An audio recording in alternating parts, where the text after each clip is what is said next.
The blood trail led straight to his water well. Tobias Hartwell had seen enough wounded animals in his 37 years on this God-forsaken ranch to know the difference between a deer's blood and something else entirely. But when he followed those crimson drops around the corner of his barn, what he found made his hand freeze on his rifle. A young Indian warrior lay crumpled against the stone wall of his well. One hand pressed desperately against a gaping wound in his side, the other reaching weakly toward the wooden bucket that hung just 3 feet above his head. The man's breathing came in sharp, painful gasps, and his dark eyes, though clouded with pain, tracked Tobias's every movement with the alertness of someone who expected death to come from any direction. This was 1847, the kind of year when finding an Indian on your property meant one thing: trouble, the kind of trouble that could get a man scalped in his sleep or burned alive in his own home. Every neighbor within 50 miles would tell Tobias the same thing: put a bullet in the savage's head and bury him deep where no one would ever find the body. Tobias raised his rifle finger, hovering over the trigger. The smart thing, the safe thing, the expected thing. But something in those dark eyes stopped him cold. It wasn't just pain he saw there. It was the same desperate thirst he'd felt during the drought of '44, when he'd gone 3 days without water and thought he might die from it, the same human need that transcended skin color, language, or which side of a war you were born into. The Indian tried to speak, his lips cracked and bleeding, but only a whisper came out: water. Tobias lowered his rifle and reached for the bucket. His neighbors would call him a fool. His brother back east would say he'd lost his mind to the frontier loneliness. Hell, maybe they'd be right. But as he knelt beside this wounded stranger and pressed the wooden rim to his lips, watching him drink like a man saved from drowning, Tobias knew one thing for certain: he was about to change both their lives forever. What Tobias didn't know was that this wounded warrior wasn't just any member of the local tribes, and what happened next would bring more riders to his ranch than he'd ever seen in his entire life. The Indian drank like a man who hadn't seen water in days, 3 full buckets before his trembling hands could finally hold the rim steady. Tobias watched every gulp, his mind racing with the implications of what he'd just done. In this territory, showing mercy to an Indian was like signing your own death warrant. But as the color slowly returned to the warrior's face, Tobias noticed something that made his blood run cold. The wound in the man's side wasn't from an animal attack or a hunting accident. It was a bullet hole, fresh, still bleeding, and judging by the angle and the powder burns around the edges, someone had shot him at close range, recent close range, which meant whoever had done this might still be looking for him, might be tracking that same blood trail that led straight to Tobias's ranch, might be riding toward his property right now, with guns loaded and questions Tobias couldn't answer. The Indian seemed to sense his fear. With great effort, he raised one hand and pointed toward the horizon, then made a cutting motion across his throat. His message was clear. Danger was coming, soon. Tobias felt his heart hammering against his ribs. Every instinct screamed at him to drag this wounded stranger away from his property, hide the evidence, pretend this never happened, but the man could barely sit up, let alone walk. Moving him now would probably kill him, and leaving him here was like hanging a target on both their backs. That's when Tobias heard it, the sound that had kept him alive through 12 years of frontier living hoofbeats. In the distance, multiple horses riding hard and fast, coming straight toward his ranch. The Indian heard them too. His eyes went wide with what looked like genuine fear, and he tried to push himself up against the well, as if making himself smaller might somehow make him invisible. Blood immediately began seeping through his fingers, where he pressed them against his wound. Tobias grabbed the empty bucket and doused the blood trail as quickly as he could. But there was no time to clean it all. The riders would be here in minutes, maybe less. He looked down at the wounded warrior, this stranger who had stumbled into his life and turned it upside down in the span of a single afternoon. A man whose presence on his ranch could get them both killed, but whose dark eyes held something Tobias had never seen in an Indian before. Gratitude, pure human gratitude. The hoofbeats were getting closer now, close enough to count them 5 horses, maybe 6, all moving at a gallop that suggested they weren't coming for a friendly visit. Tobias made his choice in that split second, knowing it might be the last choice he ever made. He couldn't carry the wounded man, but he could hide him, the old root cellar behind the barn, if they could make it that far. But as he reached down to help the Indian to his feet, the warrior grabbed his wrist with surprising strength and shook his head slowly. Then he did something that made Tobias's skin crawl. He smiled. Not the grateful smile of a man being saved, but the knowing smile of someone who understood exactly who was coming over that hill. The riders came over the ridge like a storm cloud, bringing lightning, 6 men on horseback, dust billowing behind them, rifles glinting in the afternoon sun. Tobias recognized the lead rider immediately. Marshal Dixon Webb, a man whose reputation for violence preceded him into every town from here to Santa Fe. Webb was the kind of lawman who shot first and asked questions later, especially when it came to Indian troubles, the kind who collected scalps as trophies and called it justice, the kind who would burn down a ranch and everyone in it if he suspected them of harboring fugitives. Tobias stood in front of the well, his body blocking the Indian from view, trying to look like a man who had nothing more pressing on his mind than fixing a broken fence post. His mouth felt dry as desert sand. Webb reined in his horse just 10 feet away, close enough that Tobias could see the cold calculation in his pale blue eyes. The other 5 men spread out in a semicircle, hands resting on their weapons. This wasn't a social call. Afternoon Hartwell Webb said, his voice carrying the lazy drawl of a man who knew he held all the cards. "We're tracking a wounded Indian. Blood trail leads right to your property." Tobias felt sweat beating on his forehead, despite the cool evening air. "Haven't seen any Indians, Marshal. Been working on the south fence all day." Webb's eyes swept across the ranch, taking in every detail. The man missed nothing. It's what made him so dangerous. His gaze lingered on the dark stains in the dirt near the well, and Tobias felt his stomach drop. That's so Webb dismounted slowly, deliberately, because that sure looks like blood to me, fresh blood. And unless you've been butchering cattle next to your drinking water, I'd say someone's been here recently. Behind Tobias, hidden by the stone wall of the well, the wounded Indian remained perfectly still. But Tobias could feel the tension radiating from him like heat from a forge. One sound, one movement, and they were both dead men. Webb took 3 steps closer, his hand now resting openly on his pistol. "You know what the penalty is for harboring Indian fugitives, don't you, Hartwell? It's the same penalty as for treason. A rope around the neck until dead." The words hung in the air like a death sentence. Tobias felt every muscle in his body coiled tight as a spring, ready to fight or run, knowing neither option would save them. Webb was too close now. Any sudden movement would expose the Indian, and once that happened, bullets would start flying. That's when something impossible happened.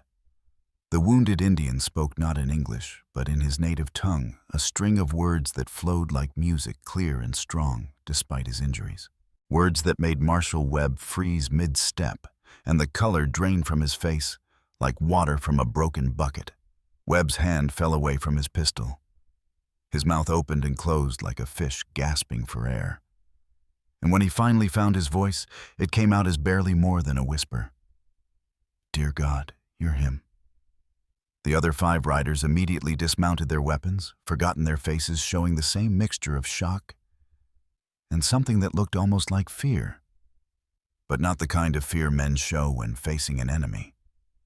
The kind of fear men show when they realize they've just made a terrible, terrible mistake. Webb turned to Tobias, his face now pale as winter snow. "Do you have any idea who you've been helping?" Tobias stared at Marshal Webb's terrified face, his mind spinning like a wagon wheel stuck in mud. In 12 years of frontier living, he'd never seen the ruthless lawmen show fear of anything. Not outlaws, not wild animals, not even the Apache war parties that had burned 3 settlements to ash just last summer. But now, Webb looked like a man who'd just seen a ghost. The wounded Indian spoke again this time, in perfect English, his voice carrying an authority that seemed to fill the entire ranch. "Tell him who I am. Marshal, tell him why you rode so hard to find me." Webb's Adam's apple bobbed as he swallowed hard. When he finally spoke, his voice cracked like a teenager's. "This is Ayanna, son of Chief Dakota of the Northern Apache. He's the one who negotiated the peace treaty with Fort Richardson last spring." Tobias felt the ground shift beneath his feet. The peace treaty. The same treaty that had stopped 3 years of brutal warfare between the settlers and the Apache. The same treaty that had saved hundreds of lives on both sides. The same treaty that had made it safe for families to settle in this territory without fear of midnight raids, and he'd been watering the man who'd made it all possible. But if Ayanna was a peacemaker, why was he running from the law with a bullet in his side? There was an ambush. Ayanna continued. His breathing still labored, but his voice growing stronger with each word. 3 days ago, a meeting with Colonel Morrison about expanding the treaty to include the Southern Territories. But Morrison had other plans. Webb's face went from pale to gray. "Colonel Morrison is dead. Shot in the back during an Indian attack 3 days ago. You're wanted for his murder." "Because that's what they want you to believe," Ayanna said, pushing himself up straighter against the well. "Morrison wasn't killed by Indians. He was killed by men wearing war paint, speaking just enough Apache to fool the witnesses. Men who knew exactly when and where we would meet." The implications hit Tobias like a physical blow. Someone had staged Morrison's murder to frame Ayanna. Someone who wanted the peace treaty destroyed. Someone who wanted the territory to burn again. Who, Webb asked, though his expression suggested he already suspected the answer. Ayanna's dark eyes hardened like flint.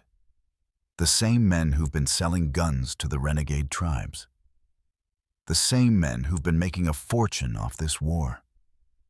The same men who sent you to hunt me down instead of looking for the real killers. Webb took a step backward, his hand moving unconsciously toward his weapon before stopping. "You're talking about treason, about corruption in the territorial government. Those are serious accusations. And they'll remain accusations until I can prove them," Ayanna replied. "Which is why they need me dead before I reach the Apache Council tomorrow. Why they put a bullet in me and left me for dead. Why they're counting on men like you to finish what they started." Tobias watched this exchange with growing dread. He'd thought he was just helping a wounded stranger. Instead, he'd stumbled into the middle of a conspiracy that could tear the entire territory apart. But what chilled him most was the realization that if Ayanna was telling the truth, then Marshal Webb hadn't come here to arrest a fugitive. He'd come here to commit murder. The silence stretched like a taut rope about to snap. Webb's 5 men shifted nervously in their saddles' hands, hovering near weapons' eyes darting between their marshal and the wounded Apache, who'd just accused half the territorial government of murder and treason. Tobias could see the war happening behind Webb's eyes. The marshal was trapped between duty and truth, between orders and conscience. And men like Webb didn't handle moral dilemmas well. They usually solved them with bullets. "Even if what you're saying is true," Webb said slowly, "I have my orders. You're wanted for Morrison's murder. I'm supposed to bring you back dead or alive." "Dead would be more convenient," Ayanna replied. His voice steady despite the pain etched across his face. "Dead men can't testify. Dead men can't reveal who really benefits from another Indian war." One of Webb's men, a young deputy with nervous eyes, leaned forward in his saddle. "Marshal, If he's telling the truth about the peace treaty, shut up, Bradley Webb snapped. But Tobias could see doubt creeping into the marshal's expression, like cracks in a damn wall. That's when Ayanna played his final card. Reaching into a leather pouch at his belt, with trembling fingers, he pulled out a folded piece of paper stained with blood. This is why they tried to kill me. A letter from Colonel Morrison, written the night before he died. Webb stared at the letter like it might burst into flames. What does it say? It says Morrison discovered who's been supplying weapons to the renegade tribes. Names, dates, amounts, enough evidence to hang a dozen men. Ayanna's eyes never left Webb's face, including evidence that someone in the territorial marshal's office has been taking bribes to look the other way. The words hit Webb like a physical blow. His face went through several shades of pale before settling on a sickly green. Behind him, his men exchanged nervous glances, suddenly very interested in examining their horses' manes. Tobias felt his heart hammering against his ribs. He was witnessing something that could get them all killed. The moment when a corrupt lawman realized his own neck was on the chopping block. "You're lying," Webb said, but his voice lacked conviction. "Am I?" Ayanna held up the letter. "Morrison trusted me enough to give me this the night he died. Told me to get it to Fort Richardson if anything happened to him. Said it was insurance." Webb took a step forward, his hand now gripping his pistol. "Give me that letter. So you can destroy it?" Ayanna shook his head. "I don't think so, Marshal. But I'll make you a deal. Let me live long enough to reach the Apache Council tomorrow, and I'll make sure your name isn't mentioned when this all comes to light." The offer hung in the air like smoke from a gunshot. Tobias could see Webb calculating odds, weighing risks, trying to figure out which choice would keep him alive longer. But what happened next surprised everyone. Deputy Bradley dismounted and walked slowly toward the well, his hands raised peacefully. "Marshal, I've been thinking about something. Remember that shipment of rifles that went missing 3 months ago? The one we were told was stolen by Indians?" Webb's face darkened. "What about it? I saw those same rifles 2 weeks later in the hands of settlers heading south." Bradley's young face was flushed with either courage or fear. Made me wonder who was really stealing from who. The admission cracked something open in the group. Suddenly, other deputies were nodding, sharing glances, remembering things that hadn't made sense at the time. And Tobias realized that Ayanna had just done something remarkable. Without firing a shot or raising his voice, he'd turned Webb's own men against him. If you're enjoying this story of courage in the Old West, hit that subscribe button, because what happens next will change everything these men thought they knew about justice. But Webb wasn't the kind of man who went down without a fight. And when cornered, dangerous men did dangerous things. Webb's hand tightened on his pistol grip until his knuckles went white. A cornered animal was always the most dangerous, and Tobias could see the exact moment when the marshal decided that bullets were simpler than truth.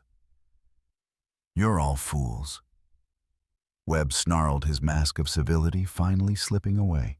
"You think this savage's word means anything against mine? You think anyone will believe the testimony of a dead Indian and a handful of traitors?" The deputies spread out instinctively, hands moving toward their weapons.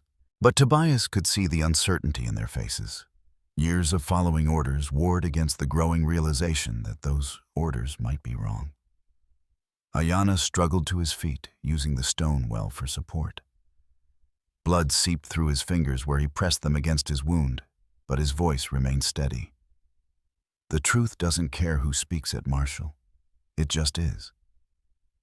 The truth," Webb spat, "is that you murdered a United States Army officer, and I'm going to collect the bounty on your head."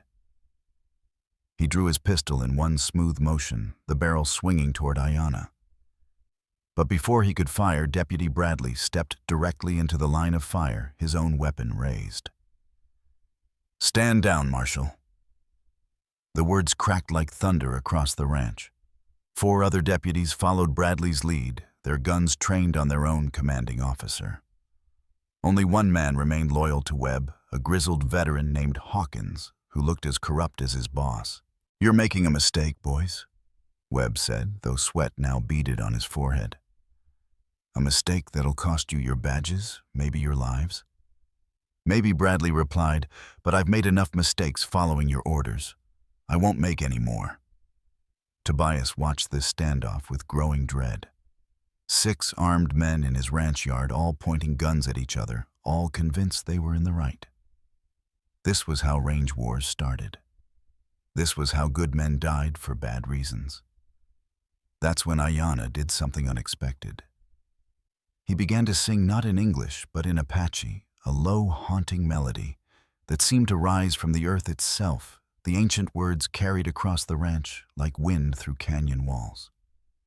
Speaking of honor and sacrifice of brothers who stood together against the darkness, the effect was immediate and startling. The deputies lowered their weapons slightly, not understanding the words, but feeling their power. Even Webb seemed momentarily mesmerized by the sound, and while they listened, transfixed, Ayanna was doing something else entirely. He was calling to his people. The song was a signal, a message carried on the evening wind to ears that knew how to listen. Tobias realized this with a chill that ran down his spine like ice water. Ayanna wasn't just singing, he was summoning. The melody ended, and silence fell over the ranch like a heavy blanket. But in that silence, Tobias heard something that made his blood run cold. Hoofbeats distant but growing closer, many hoofbeats moving fast. Webb heard them too. His face went pale as moonlight. How many Ayanna smiled, despite his pain. Enough. The sound grew louder, multiplying until it sounded like thunder rolling across the plains. Not 6 riders this time, not even a dozen. An entire Apache war party was riding toward Tobias's ranch, and they would arrive within minutes. Webb raised his pistol again, this time pointing it directly at Tobias's chest. "You did this. You helped him signal them." "I gave a dying man water," Tobias replied, surprised by the steadiness of his own voice. "Same as I'd do for any creature suffering on my land." The hoofbeats were close enough now to feel in the ground beneath their feet. Close enough to count. Too many to count. And Webb finally understood what Ayanna had been planning all along. They came over the horizon like a vision from another world. 50 Apache warriors on horseback moving in perfect formation, their war paint gleaming in the dying sunlight. But as they drew closer, Tobias realized something that defied everything he thought he knew about Indian war parties. They weren't coming for battle.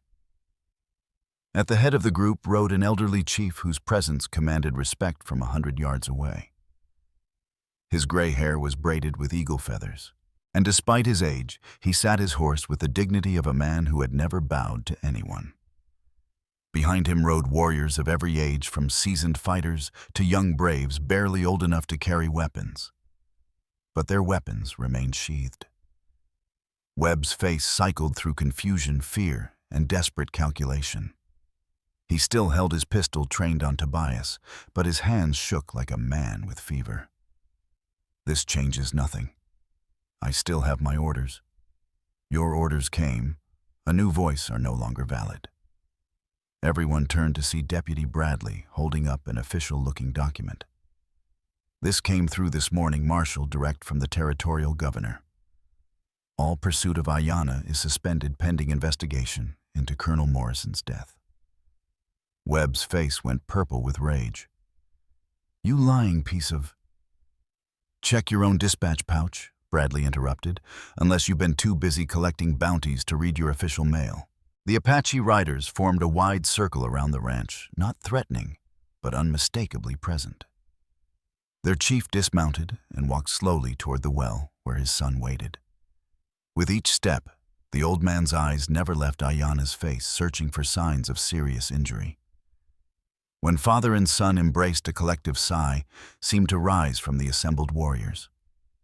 Tobias found himself witnessing something sacred, the reunion of a leader with his people, a father with his child, a peace negotiator with those he'd sworn to protect. The chief spoke to his son in rapid Apache, his weathered hands checking the wound, his face grave with concern. Ayanna responded in the same language, but Tobias caught enough English mixed in to understand the gist, the truth, the conspiracy, the names of the real killers. When the conversation ended, the chief turned to face Webb with eyes like black diamonds. When he spoke, his English was perfect and precise. Marshal Webb. My son tells me you came here to murder him. Webb's pistol wavered. I came here to arrest a fugitive from your own corruption, the chief replied. A man whose only crime was discovering how you and your friends have been profiting from war between our peoples. The accusation hung in the air like smoke from a funeral pyre. Webb's remaining ally, Hawkins, was slowly backing his horse away from the circle, clearly calculating his chances of escape. You have no proof, Webb said. But his voice cracked on the words.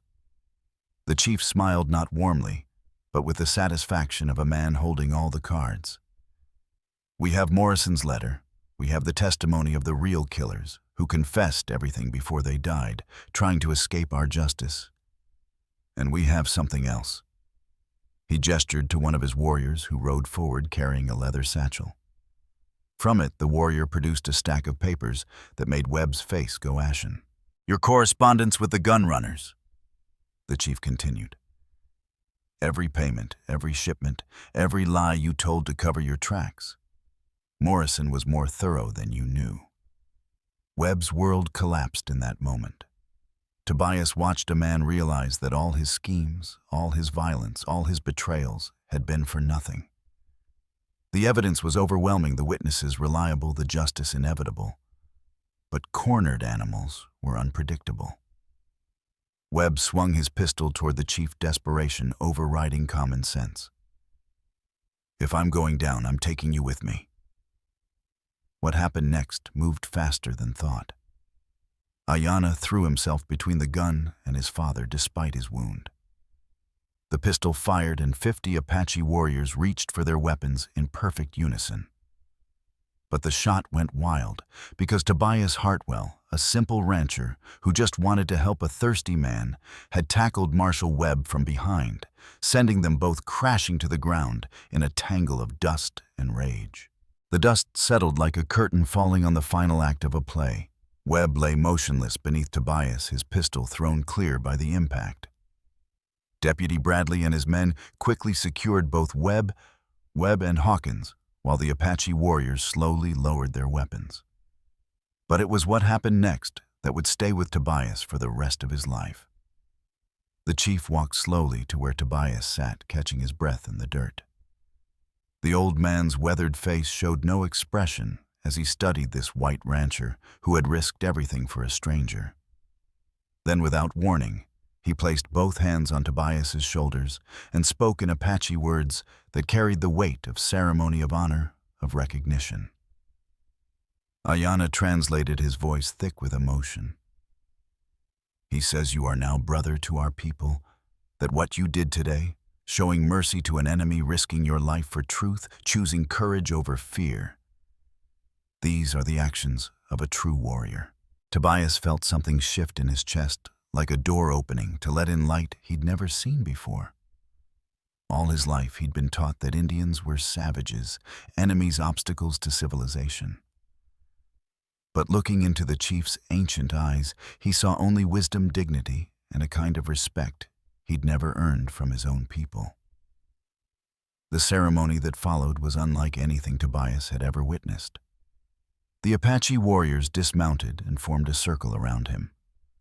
One by one they approached and touched his hand, not a handshake in the white man's fashion, but something deeper, a recognition of kinship that transcended skin color or culture. When the last warrior had paid his respects, the chief presented Tobias with a gift that took his breath away, a war lance decorated with eagle feathers and intricate beadwork, its shaft worn smooth by generations of hands. This belonged to my grandfather, the chief explained, and his grandfather before him. It has never been carried by anyone not born Apache. Until today, as the sun set over the mountains, painting the sky in shades of gold and crimson, the Apache prepared to depart. Ayana's wound had been properly treated by the tribal medicine man, and though he was still weak, he would live to see the peace treaty expanded and the real conspirators brought to justice. Before mounting his horse, Ayana clasped Tobias's hand one final time. "You saved more than my life today, brother. You saved the peace between our peoples." "I just gave a thirsty man some water," Tobias replied. Sometimes Ayana smiled. That's how the world changes, one cup of water at a time.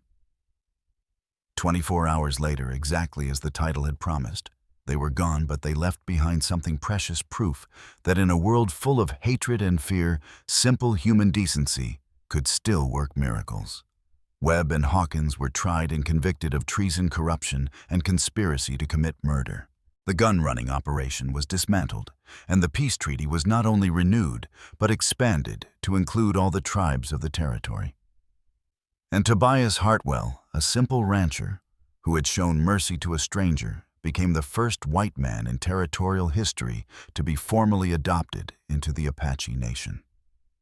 Because sometimes in the brutal landscape of the Old West, the greatest battles weren't won with guns or violence, but with something far more powerful: the courage to see enemies as human beings and the wisdom to choose compassion over fear.